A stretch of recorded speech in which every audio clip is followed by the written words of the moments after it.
This is quintessentially what Japan thinks of America if they came over to Japan to take on your average Australian bug infestation. They even have their own voluntary karaoke. Was probably the start of the old classic games remake trend that has taken a hold in recent years, but it made Crash 1 the fun, playable game it should have been. And even the brand new levels were pretty great. Still not a big fan of time trials though.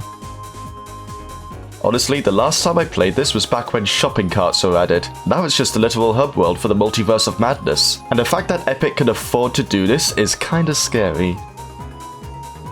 Is exactly what it says on the cover. Very fun, fluent, and fast-paced multiplayer beat-em-up for the lovers of all things jiggle physics.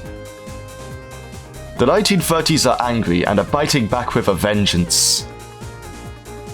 You get to a point with the Forza driving games where the graphics and physics have little more that can even be improved on, and you just have technically the perfect driving game. Then again, the upcoming sequel has no number, so perhaps that's what that's meant to be. A fun game when it doesn't kick players out mid-match half the time, though I like to imagine this is Ubisoft's way of trying to save your friendships from the inevitable bitter end that this game will bring. Vladimir Putin Purgatory Simulator. Also, I'm still waiting for an actual headline to appear where some idiot actually attempts to scale a mountain in a cauldron. When you add portals that teleport you from A to B instantly into a universe where the main premise is constructing bridges, you wonder what the point of constructing bridges even is anymore. A 4K remaster of the original real-time strategy game that takes you back to a time where land borders were merely a suggestion. Not gonna lie, this is what live service games should aspire to be, which allows for regulated but full-on spontaneous anarchy over a timeless overarching theme of looting and plundering the seas. It says a lot about the physics too when people actually get seasick from the sailing. The Jurassic Park business game that lets you play as the equivalent of that ginger woman from the newer films. You either want to make the intended business model where things actually run smoothly, unlike the films, or have utter monstrosities kill every human in sight and then each other. Surprisingly more than just sitting and letting your arrows pop endless hordes of balloons, you've also got economics to manage.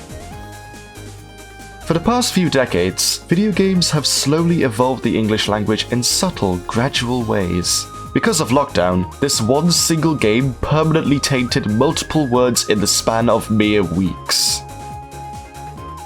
The official video game version of the successful live comedy show of the same name, that takes a dark, hilarious subversion on classic text-based adventure games. Please try and see this show if you get the chance.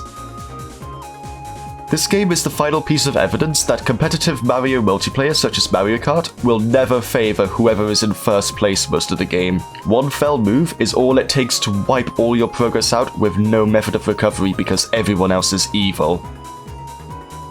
A collection of assorted horror levels that dares to put Weeping Angel type enemies into a game, and boy howdy are they a pain.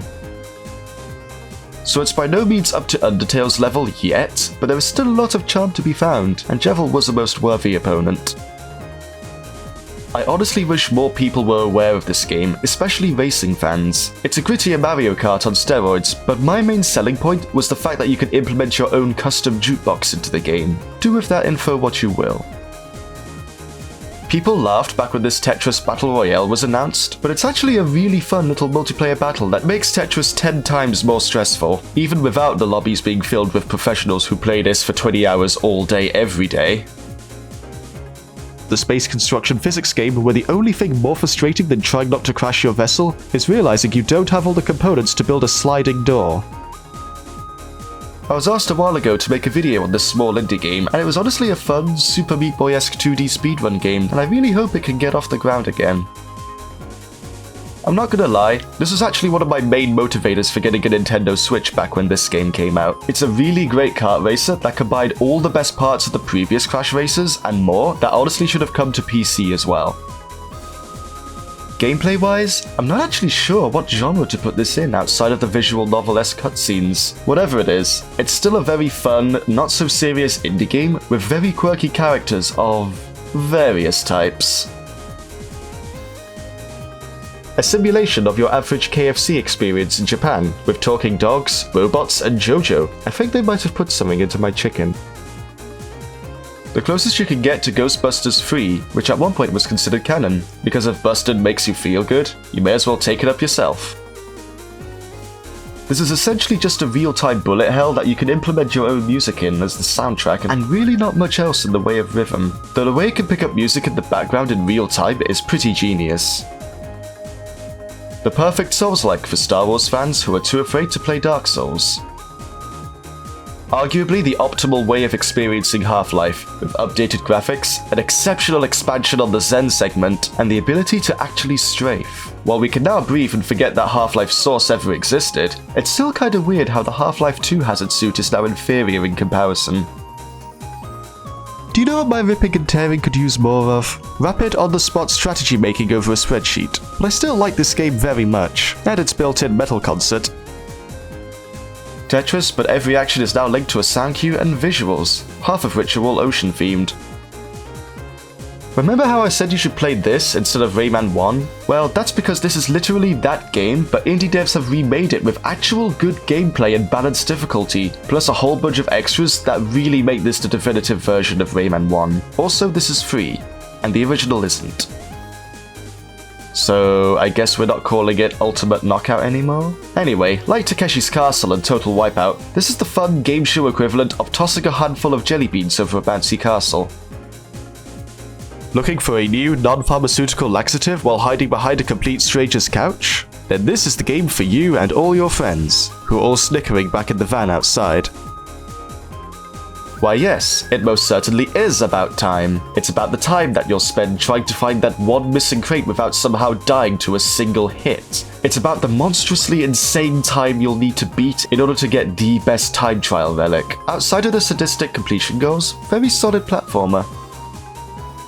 An indie fantasy take on Prop Hunt, which I had a fun laugh with some friends on a stream one time. Not too much more to say other than that really, it's just a fun little prop hunt. Contrary to the last game, this staggeringly bewildering title is a testament to exactly how not to do a 3D platformer. I genuinely think someone made this half-assed project out of a dare when they took hallucinogenic in the process. I can't even recommend it for the irony, it's just that frustratingly odd.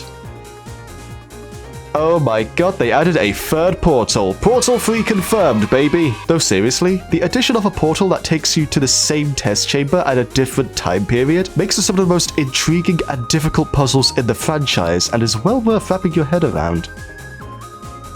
This is like the video game equivalent of when you're in the playground and forcing your friends to play along on some imaginary adventure quest, and you have absolutely no control over what your friends do, featuring RPG elements and the plot from that one episode of Doctor Who with the TV lady. A Groundhog Day style game where you're trying to figure out why a bold Willem Dafoe is trying to murder you and your wife, but once you get to the end, you'll probably end up wishing you hadn't. It's alright. It's essentially Left 4 Dead with formulaic set pieces and thousands of xenomorphs at your disposal. Hey, you! Humbled snail. Did you know that I, #1 rated salesman 1997, was once a side hustler in steep improvement over previous chapter, with other memorable and wonderfully fleshed out characters? Don't forget to hit that hyperlink blocked for free Google. Chroma. Not sponsored. A short, neat first-person parkour that was more chill than frustrating. Perhaps some of the other games in this video broke me. The only thing harder than coming first in this Squid Game knockoff is finding a public lobby that doesn't have at least one racist person in it. So there's barely any story to this one, and what little there is hardly worth following, and while it does feel very different to Horizon's origin point, it still makes for a nice speedy drive around every now and again, with some of my favourite fast driving physics in the game. Dear god, do I miss Valve sometimes. The modern day LEGO Star Wars we'd all been waiting for, with tons of collectibles, but sacrifices story replayability for one-time open world set pieces. I still think LEGO Lord of the Rings balanced its open world with its story levels and collectibles better. This is Stanley Parable Ultra Deluxe. Dear God. There's more. No. It contains a bucket. Oh, perfect. Mine. Okay, in seriousness, while the original did a nice job discussing themes of freedom in video games, this follow-up provides a very amusing commentary on the game scene in general, and my beloved bucket. A simple yet surprisingly unnerving indie horror game based on the creepypasta based off of the creepy atmosphere from Gary's mod. If we'd have made this game in Source Engine, then we'd have come full circle.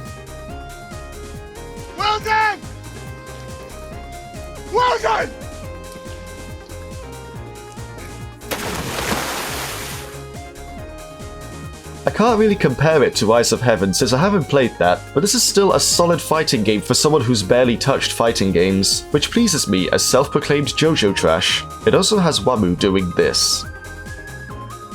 Sometimes it's a wonderful thing when a well-functioning game has a weird premise that doesn't take itself overly seriously. While some improved rhythm markers would be nice, this is a fun experience for lovers of trombones and even bigger lovers of baboons, for some reason.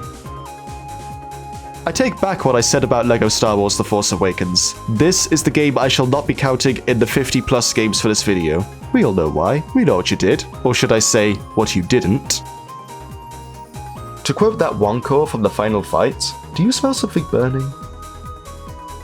While it has plenty of flaws and imperfections, and some missions being quite basic, I'm still glad this crazy concept of gunning down an insane spider train got brought to life. But what did they mean when they named the main villain after our king? A collaborative project with the help from the Phasmophobia devs to bring us that game again, but beefed up, somehow tenser, and now with actual busting. How do I explain to my therapist my sudden inexplicable hatred towards Toads now? People are complaining about the graphical downgrading of the cars, despite this being the 9th gen definitive Forza game, but I'm more sad that the Top Gear test track is no longer available. It has never been more Jova. Oh, I'm gay now.